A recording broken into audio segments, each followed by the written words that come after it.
ভেঙ্গুলা বাজারে সাপ্তাহিক হাটের দিন হলো বুধবার। এদিন দুপুর বেলা থেকেই সবজি, গরু, ছাগল ও নিত্যপণ্যের হাট বসলেও পাটের হাট বসে মূলত ভোর রাত থেকে।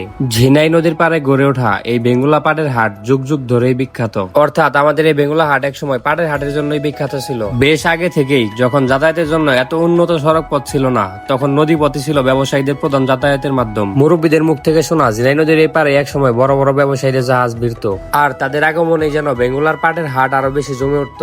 একটা সময় নাকি এমন পরিমাণ পাটের আমদানি হইতো যে পুরো বেঙ্গুলা হাট জুড়ে পাটের হাট বসতো। তবে তার অনেকটা এখন অতীত। এখন তো আগের তুলনায় অনেক কম পাট চাষ হয়, তাই পাটের হাটও এখন আগের মতো অত বড় হয় না। বেঙ্গুলার এই পাটের হাট ঘুরে দেখতে দেখতে হঠাৎ করে মনে পড়ে গেল শৈশবের সেই দিনগুলোর কথা। বড় আব্বুর হাত ধরে চলে যেতাম বেঙ্গুলা পাটের হাট দেখার নাম করে সকালবেলার গরম জিলাপি খেতে।